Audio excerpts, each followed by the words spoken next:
Hello mga kaibigan, Papa Doms here. Ito, magsasalita na talaga ako tungkol kay Mystica. Ngayon malalaman nyo kung ano ba talaga yung nilalaman ng isip ko. So kagigising ko lang noon mga alas 6 ng umaga, hindi pa ako naghihilamos. Kinuha ko yung cellphone ko and then nakita ko yung video kaagad ni Mystica nag-pop up sa newsfeed.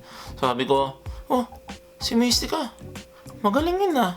So, pinanood ko yung video and sabi ko, oh my god, hardcore na to ah. And then, na-disappoint ako eh. Kasi, tinapos ko talaga and almost 4 minutes pa yung video. And then hanggang sa dulo, hindi siya nag-split eh. Inintay ko pa naman. Anyway, seryoso na. So, gusto ko lang naman sanang sabihin kay Mystica na respeto sa iyo at sa mga prinsipyo mo. Pero lahat tayo may karapatang magkaroon ng kanya-kanyang paniniwala at opinyon. Okay? So, hindi ko naman pinagtatanggol si Duterte o hindi ko siya kinakampihan at hindi ko rin siya pinopromote. Okay?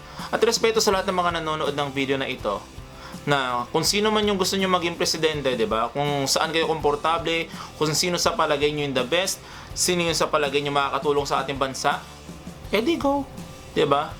Personally, wala akong karapatan na manira ng kahit sino, di ba? Lalo na sa mga taong tumatakbo sa pagka-presidente, wala akong karapatan, di ba? Hindi ako perpekto. Mabalik tayo kay Mystica. First of all, I'm really sorry to hear about sa nangyari sa papa mo. Pero, hindi natin pwedeng ikumpara yung nangyari sa nakaraan sa kasalukuyang panahon. Okay? Sabi mo nga, walang hustisya noon.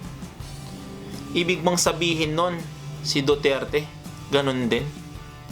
Papatay ng walang dahilan? Mamamatay tao siya, masamang tao siya? Pwede ba nating husgahan yung tao ng ganun basta-basta lang? Uulitin ko lang ulit na hindi ko kinakampihan si Duterte.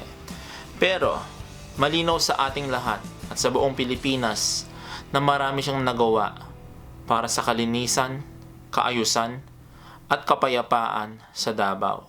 Ngayon, hindi sa sinasabi kong okay lang na pumatay ng tao. Siguro tinatarget niya lang yung mga masasamang tao talaga. And personally speaking, siguro mas pipiliin ko maging presidente yung isang presidente na handang pumatay ng mga mamamatay tao. Mga rapist, terorista, yung mga nagbebenta ng drugs na sumisira sa bawat pamilya sa Pilipinas.